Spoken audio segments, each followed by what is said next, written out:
Welcome to the Bible for Kids podcast with your hosts, best-selling children's author Amy Parker and author and co-creator of VeggieTales, Mike Naraki. If instilling biblical values in kids is important to you, this podcast will help give you the resources, wisdom, and hope to do just that. Now let's join our hosts, Amy and Mike, for this week's episode. Hey everybody, welcome back to the Bible for Kids podcast. I'm Mike Naraki.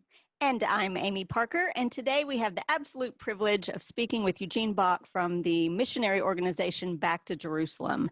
And while I know we're barely going to scratch the surface of all that he and his organization does, we are going to do our best to squeeze all that in. But first, we like to start every episode of the Bible for Kids podcast with a Bible verse. And today's verse is from Matthew 28:19 through 20 from the new NASB, not the new NASB, just the NASB, where Jesus said, "Go therefore and make disciples of all the nations, baptizing them in the name of the Father and the Son and the Holy Spirit, teaching them to observe all that I have commanded you. And lo, I am with you always, even to the end of the age." I think that is a verse that probably encapsulates what we're going to talk about today. I've known Eugene Bach for about 5 years now. I looked it up last night to see that first email. That was in 2015.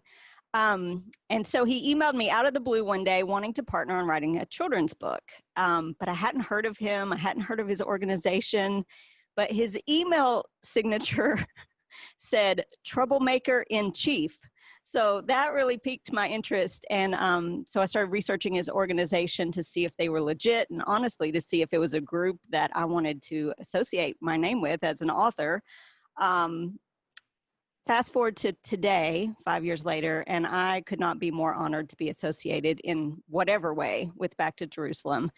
They're, in a nutshell, a missionary organization, like I said, but they do so much more than what you'd think. I have personally seen how they are steeped in prayer, covered by God's favor and protection, and led completely by the Spirit. I'd even dare to say they're the most active mission organization you've never even heard of.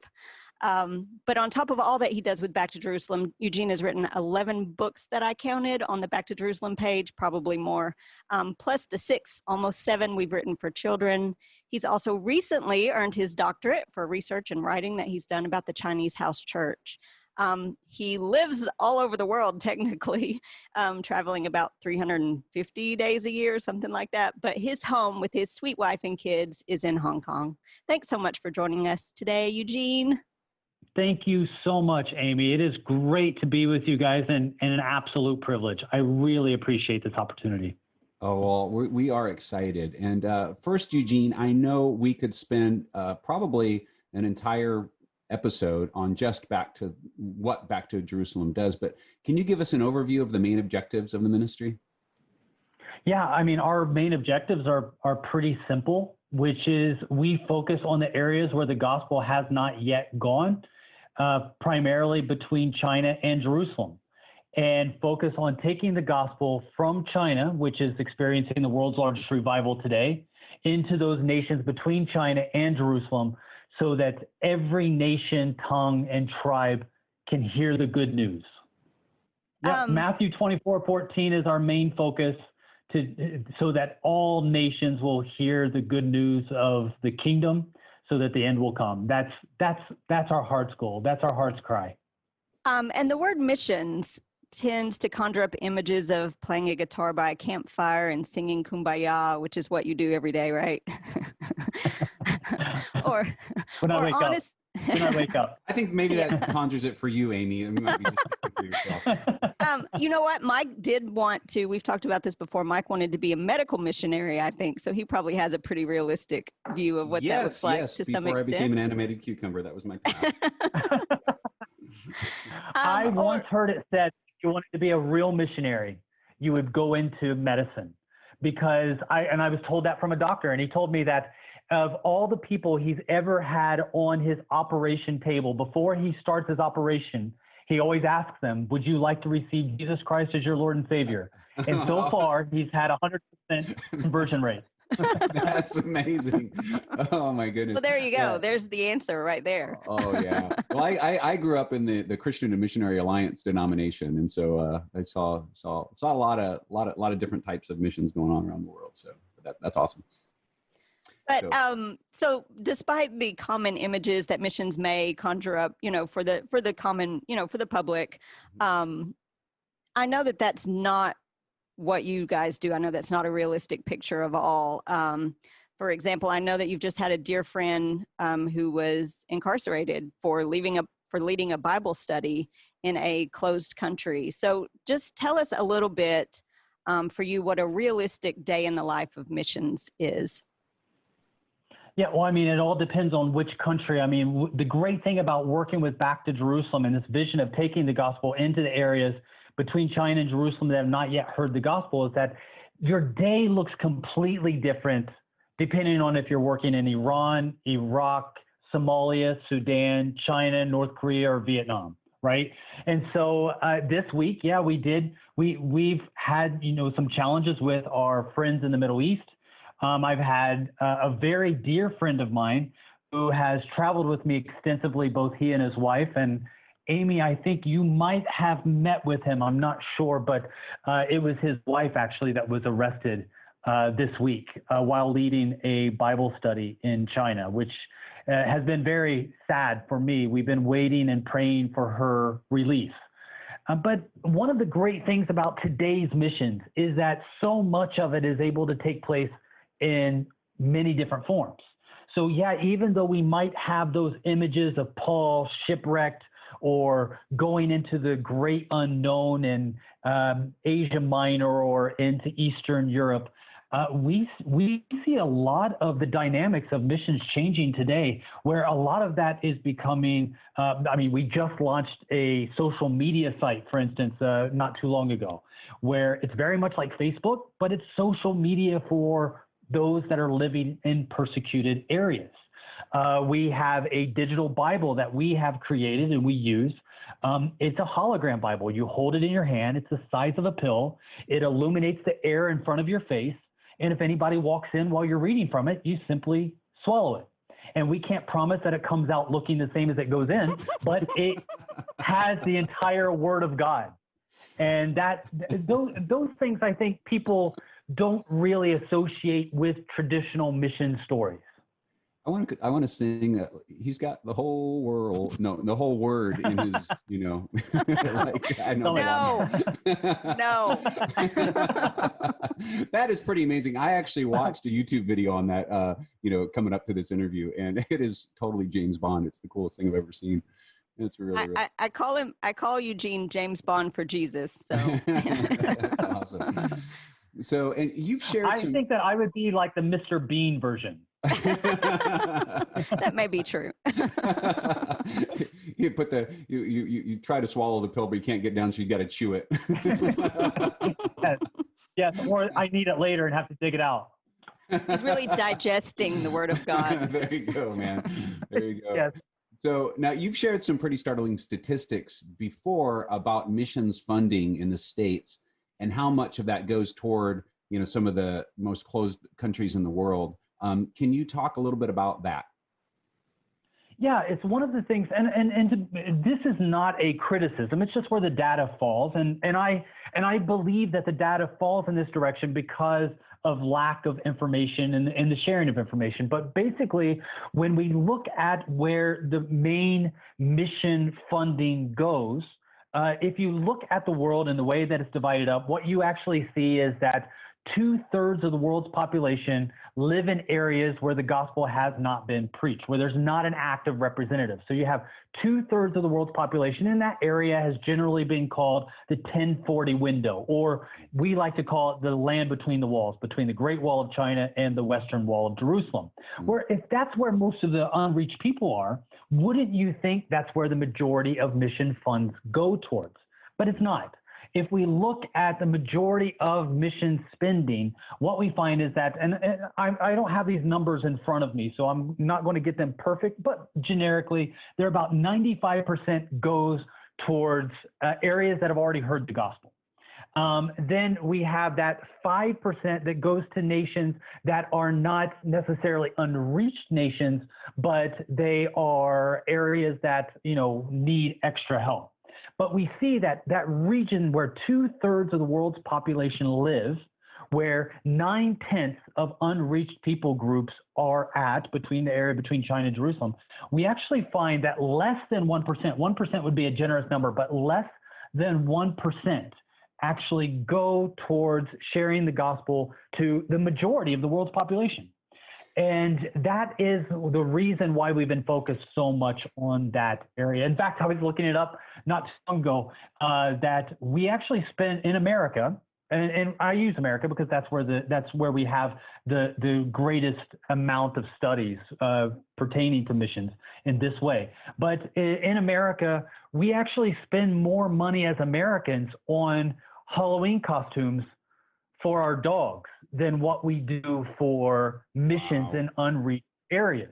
And so when I looked that up, I found that the number was so much greater than the amount of missions that goes towards missions, that wasn't a fair assessment because the numbers were just so much bigger. So I tried to find something. Is there something that I can find that relates more direct, that is almost dollar for dollar the same? And what I found was that McDonald's spends the same amount as Christians around the world spend on missions in the unreached area. McDonald's spends the same amount on ketchup packets. Wow. So it's not. I knew you'd find a way to work McDonald's in there. I always do. I'm a McDonald's fan. Well, all I've got to say is my dog has been wearing the same Halloween costume since 2004. So I think it's fair to say your dog is not going to care if you forego the costume one year. So. He would probably appreciate it. Do it for the dogs. Yes, do it for the dogs. Well, we're going to need to take a short break. This is that's an astounding statistic, and man, I'm looking forward to hearing more. But we're going to take a short break and be right back on the Bible for Kids podcast. Get swept away by God's awesome story with the Epic Bible. This graphic novel-style Bible features dramatic illustrations created by some of DC and Marvel's best comic book artists. Whether someone is reading the Bible for the first time or looking for a fresh perspective, the Epic Bible's cinematic storytelling will make God's Word come alive and reveal His redemptive plan for all humanity. Perfect for teens, comic book fans, and graphic novel readers. The Epic Bible, God's Story from Eden to Eternity. Available for pre-order wherever books are sold. Imagine a world where children of every hue know they are equally created in the image of God. This, friends, is God's heart revealed in His Word.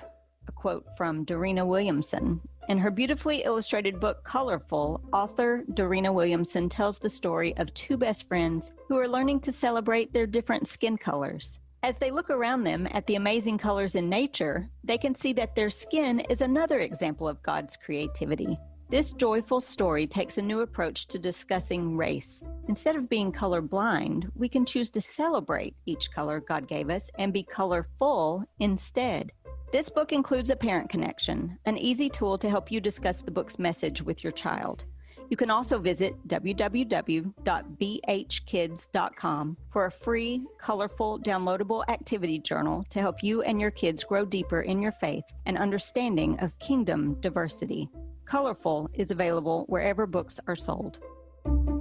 Hey, Bible for Kids listeners, we're always looking for ways to give away free resources for you to use with your kids. So look us up on social media and find out what's going on our Instagram and Facebook page at The Bible for Kids. Hi, welcome back to the Bible for Kids podcast, and Amy and I are speaking with Eugene Bach.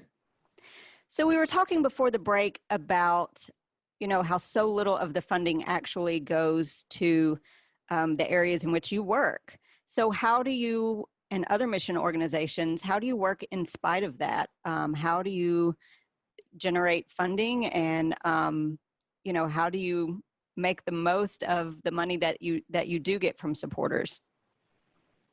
That is something that working together. So Back to Jerusalem, as an organization, my main focus for the last more than 20 years has been supporting Back to Jerusalem missionaries from China.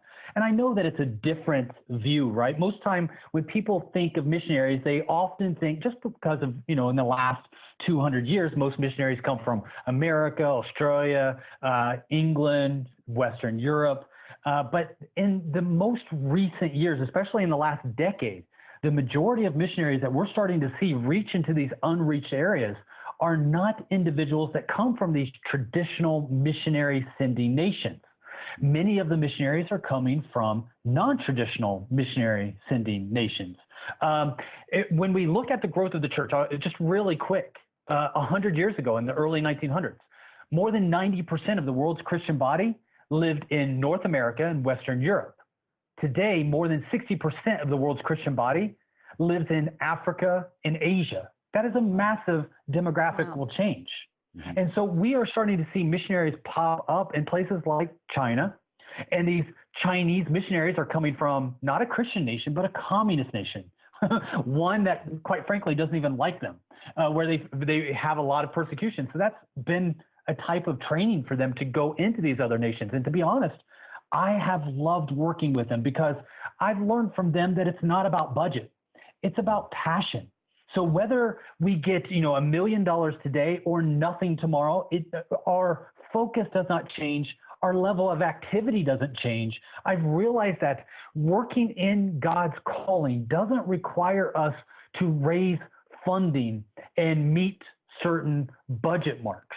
I know that's not very popular to say, but the truth is that I have found that working with no budget, but with tons of passion with people that you love, goes a lot further than having all the funds in the world, working with people that are just there because it's secure, it's safe, you know where tomorrow's money is coming from, and people that may not be passionate about the project, but they applied for the job and they got it. I personally have felt that working together with individuals that have a focus on truly reaching the lost before the return of Christ and reaching as many as possible in our lifetime it doesn't really require us to do as much fundraising. Do we do fundraising? Yes, we do. But if we fail at it because we suck, then we will probably still see God's arm move, God's hand move, because I feel that all we have to do is just step out and do what he's called us to do. I hope that makes sense. It does. And I've seen it in your meetings over and over again, just the passion of the people there and the resources that God has just multiplied. And that seems to be the MO for your organization, actually. It really is. When I was talking about creating a social media before the break, creating a social media platform, I was just looking at it last week. Facebook has over 48,000, almost 48,500, it's like 48,200 some odd people, full-time employees working on that social media platform. We have 3 volunteers. And we've created this amazing social media platform because these guys will work day and night without food and we feed them nothing. We're not giving funding or money or promise of an office with a view. We only promise poverty and hardship. And it seems to be that there's just so many people hungry to serve on the field. And that makes me excited. Wow. Yeah, you're entering into God's economy on that and really trusting him to work. And that's incredible. And so this is obviously the Bible for Kids podcast. So we'd love to talk specifically about kids and missions. So what are some of the ways that Back to Jerusalem works with kids around the world? I have to say, I think that with our organization, at least in the beginning, we had focused a lot on missionaries, evangelists, teachings. In the early days, I can remember smuggling cassette burners across the border into China, and most people wouldn't even know what cassettes are today. And these were just these big, huge, massive, gargantuan machines that you put in one master. Mr. Bean with the boombox in China. Yes. And so we would make all these cassette copies and then hand them out and we also did like VCDs, and we put a lot of funding into that. But I can remember being in a meeting in early 2000 together with pastors that said, our children have never experienced Sunday school. They've grown up in our home churches where everybody just stays together. And we would like to find a way to present the gospel to them. So they developed this project that today we call the Dove Project. And the Dove Project is the only project that I know of, is a Sunday school training platform for children that was developed for the Chinese in China for the Chinese Underground House Church. And since it's been developed, it's actually spread all around the world. So we've seen it used from Norway to Ethiopia to Vietnam to just all across the world. We've done all these different trainings with this Dove Project. And we've trained at least, I want to say 400,000 Sunday school teacher trainers. Wow. Using this program and this curriculum for children.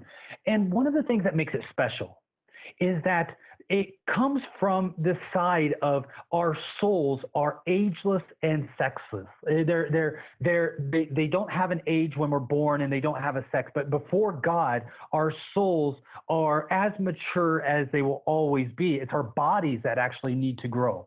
And so when the gospel is presented in this format, it's not one that kind of panders to children in a children-like manner, but in fact, shares with each child that they are called by God.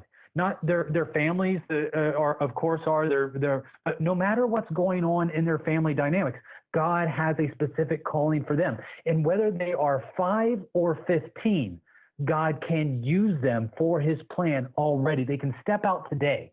And so there's this individual feeling that I am called by God, by these kids, and it's powerful.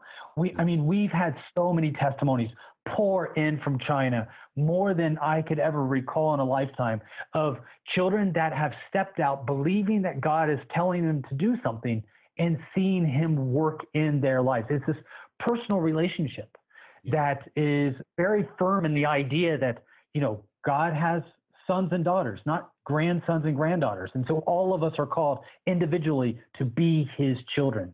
And so this Dove program has been absolutely life-changing for me to be a part of. That's fantastic. Yeah, and I love that. That's one of my pet peeves, is not really pandering to your audience or dumbing things down for children. I feel like they can absorb so much more than we give them credit for sometimes. And so I mentioned earlier that we were working on children's books together. Just tell us the story of why you decided to add children's books to everything else that you're doing. I can remember the year that I wrote a book about ISIS.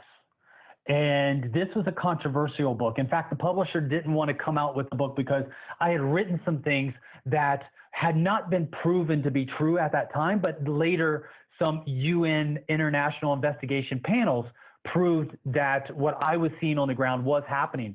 And so when this book came out, I was expecting it to be, just boom off the shelf. And it was the most popular book that I had written up to that time. But at the same time that we came out with that book, we started working together with refugees that were hit hard by ISIS in Syria and Iraq. And so we came up with this idea to develop these prayer bears that were made on the field. There was this bear that would remind people of the Chinese missionary, because it was a panda, which is not technically a bear, but we call it a panda bear nonetheless. There's going to be some smart kid that listens to this being like, that's a smarter kid than me. I always thought that panda was a bear. And I thought a tomato was a vegetable too. So, we got these panda bears, and that's what I call it, the prayer bear, the Back to Jerusalem prayer bear. And so we bring these Back to Jerusalem prayer bears to our meetings, and they're the same meetings that we have the ISIS books at. And I'm thinking that the ISIS books are going to, just take off, and that, the kids that are kind of an afterthought at these meetings, if they would think about praying for the missionaries in the areas of Syria and Iraq, that would be bonus, right? So we make these prayer bears available. The prayer bears become the number one focus of the meetings. The kids they're all about it. And then I realized when the kids are all about it, mom and dad are following the kids. So the mom and dad are coming and fighting at the tables on who gets a bear for their kids.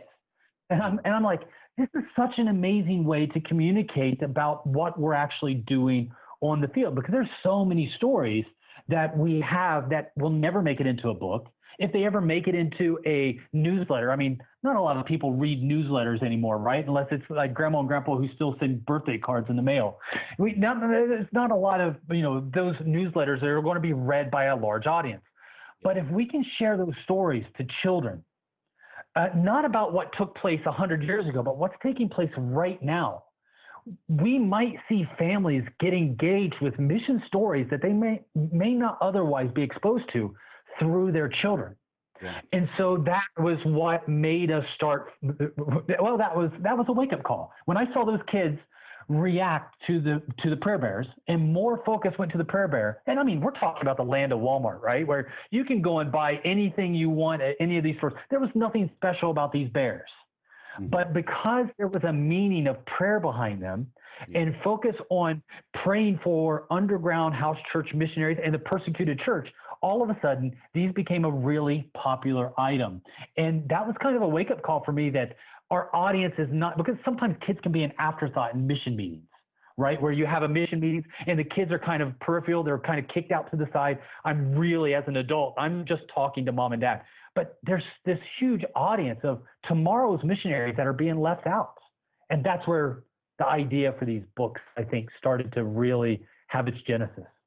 That is so cool. And it makes me think of maybe an idea for a next book for you guys, Prayer Bear versus ISIS. I think it'd be kind of fun.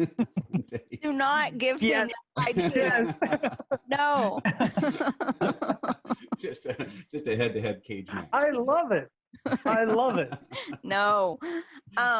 Okay, so we're going to talk about the book specifically when we get back from this short break on the Bible for Kids podcast. Give generously, save wisely, live appropriately. Don't you wish you knew how to handle and manage your money better when you were a teenager? Do you want to provide the teens in your life with a tool to help them better prepare for the future? In the Money Challenge for Teens, author Art Rayner introduces readers to some fictional young friends who are navigating financial waters and learning how God would want them to face college choices and car loans and thoughts about retirement. Yes, even as a teenager. While reading about the fictional friends' steps and missteps, readers will learn simple, practical lessons and adopt real-life goals to start their journey to a healthy and godly financial future. And check out Art's other titles as well: The Money Challenge, The Marriage Challenge, and Find More Money, all available everywhere books are sold. Mike Naraki, co-creator of VeggieTales, is back. In his hilarious new chapter book series, 10-year-old Michael and his friend Justin sneak into the Dead Sea caves near the archaeological dig where Michael's dad is working. Michael finds a couple of 2,000-year-old squirrels petrified in sea salt. Hijinks ensue as Michael tries to bring them back to the U.S., hidden in his backpack. What Michael thinks are just cool souvenirs may turn out to be something much more.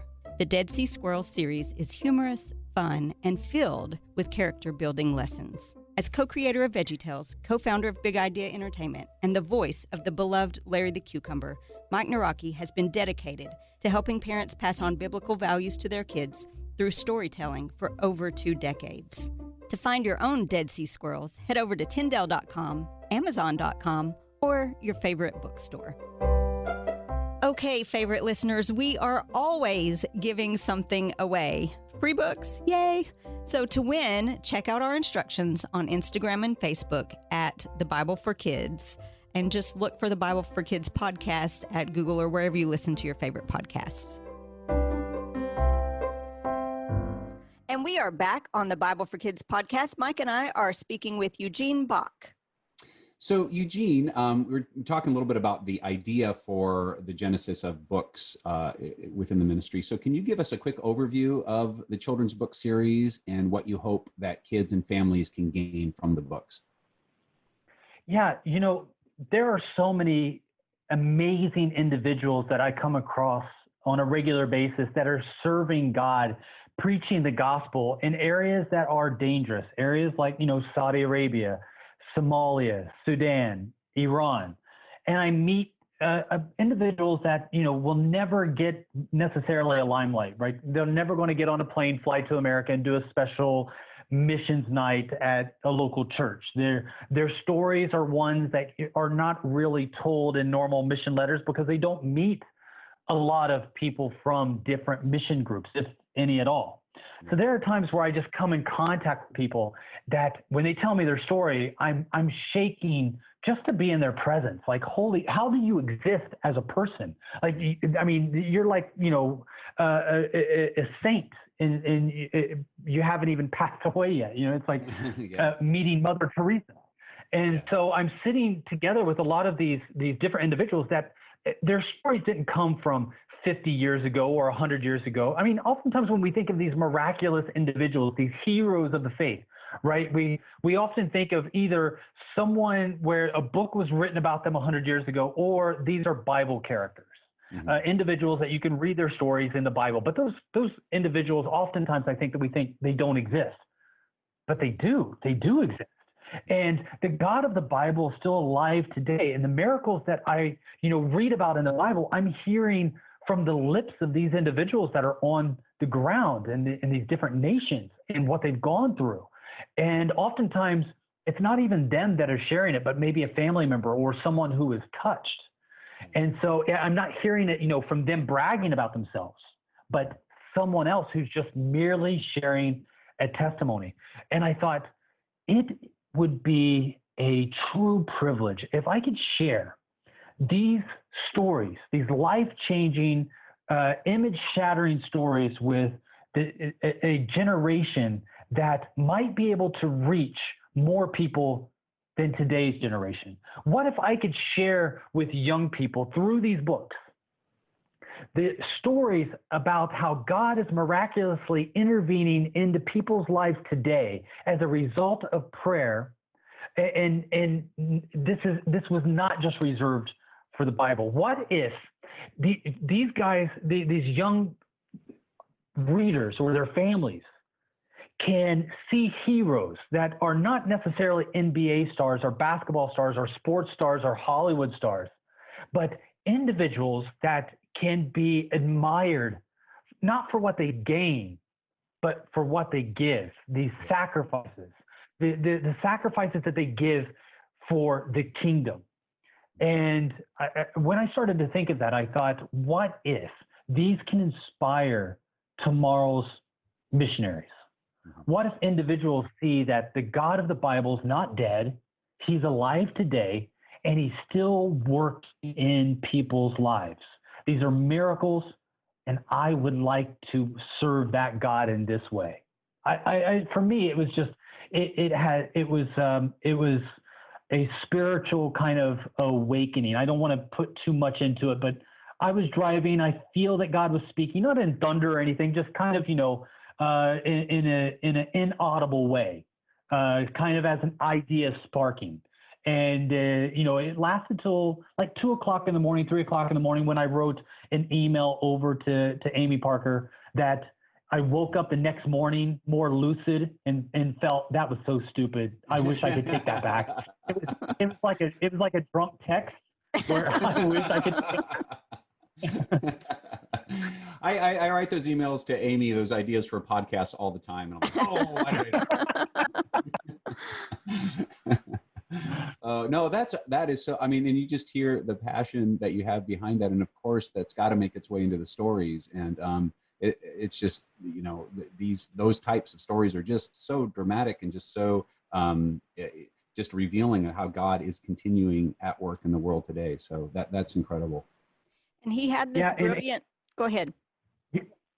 Amy, I just wanted to say that book number 2 that we wrote about this prisoner in China that was supernaturally healed while a prisoner in China. And he's one of my best friends. He never told me that story himself. But the jail that he was in, it was actually the warden of the jail that was now a church member that came to me and shared with me this story about this pastor. That pastor that we wrote about in book 2, this is his wife that was arrested this week. Right. Yeah.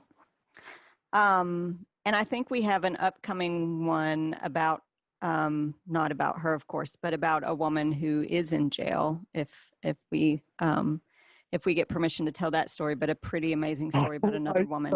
I so want that story because it's not not making it into the news. It's kind of an older story now, but she is a warrior.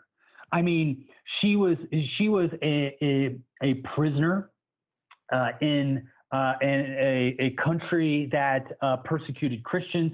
She was chained to her son that was 2 years old while being in prison. And all she had to do was reject Christ, but she didn't. And it wasn't just her; it was her son.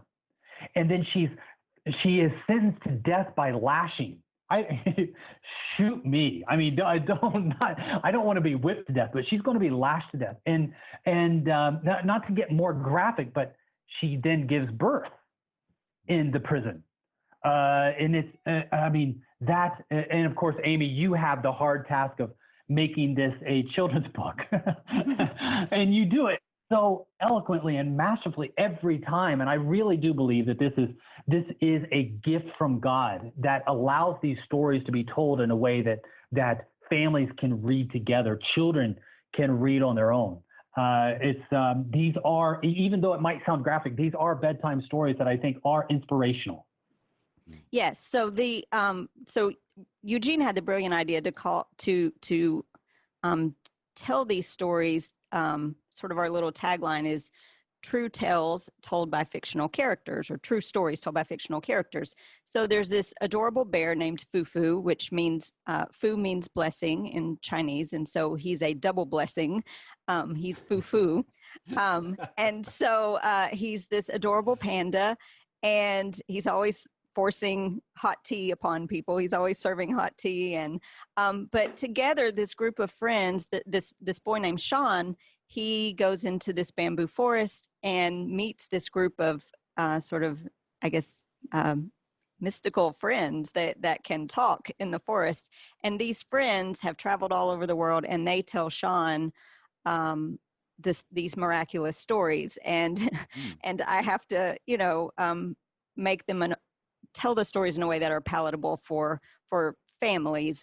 We try to approach it that way, knowing that the parents are going to be reading these stories with their children, and they can answer questions or whatever. But really, the takeaway is just the way that God is still at work in the field with these missionaries. So they're really fascinating stories. They're fascinating to write. I hope they're fascinating to read.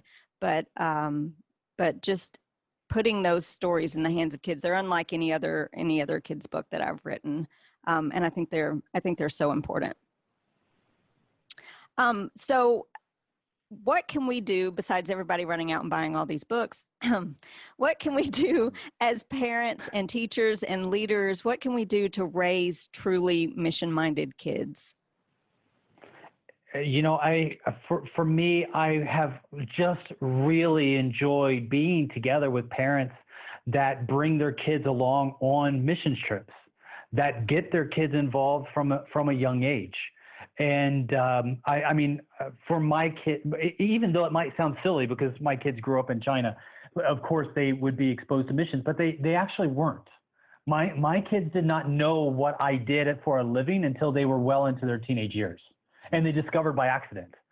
The reason why is because of what we do. We did not want my wife and I didn't want our children to become targets where they could be targeted by foreign governments to be able to get information about some of the things that we were doing in different nations. So for their safety, we didn't share with them. But one of the most powerful things that I ever did with my kids, at least, was to take them on mission trips that had nothing to do with our missions, but was to help missions of other organizations.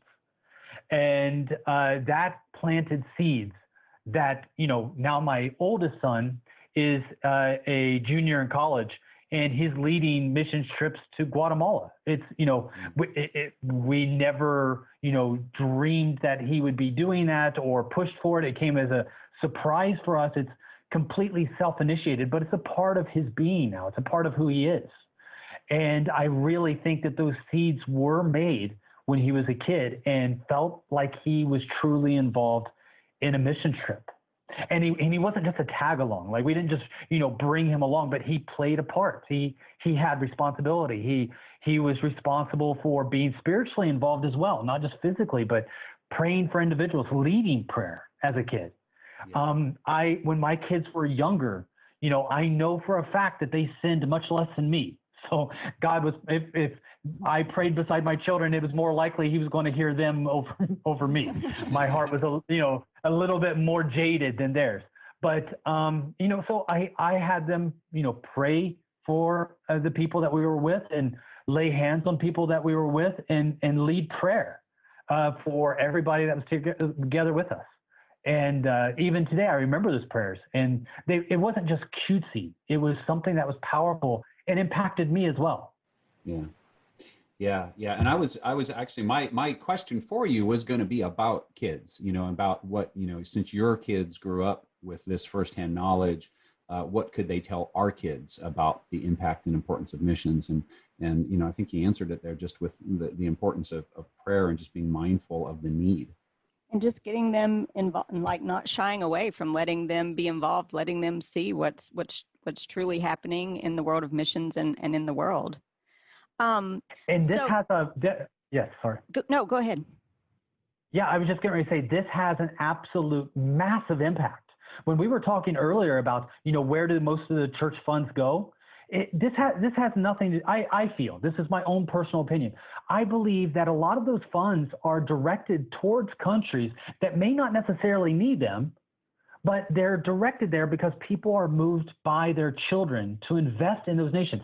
Think about this. When your child leaves out from your home to go on short-term missions, oftentimes, parents, a good parent, if you're not me, will probably send your child to a place that is not Iraq for their short-term mission trip, right? So when kids go to a place like the Philippines or Mexico or Haiti or wherever, a place, it's usually a safer place. But here's the thing: when those children come back from those short-term mission trips, they don't talk about statistics, data. They talk about, the individual, and they name them by name, that they sat at their table. And oftentimes they'll have tears coming down their eyes as they recount the environment that they were serving in. And the church is moved by this, and they often take up collections and donations and donate to what their children and families were moved by.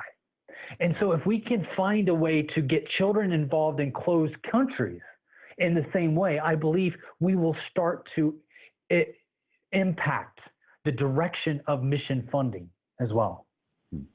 And either way, like we said before, and like Mike said, you're working in God's economy, and you guys are able to just do so many, you're just making a massive impact, and you're just doing so many things that we couldn't even begin to scratch the surface of all that you're doing, even with that funding, the statistics that you mentioned before. But what is 1 or 3 or 10 things that our listeners can do to help you and organizations like you right now, today? What can we do? Well, I mean, these children's books are a great start. I really believe in the message of these children's books. At the moment, I think we have 7. I'm working on number 7. Yeah, but is that including the Christmas one? Yes. Yes. That one was okay. 5. So we have these children's books that are available right now. And here's the thing that we have with these books. For every book that we sell, we provide one on the field to children in closed countries, to inspire them to see themselves as missionaries, not just, waiting for maybe some foreigner to come one day with the good news.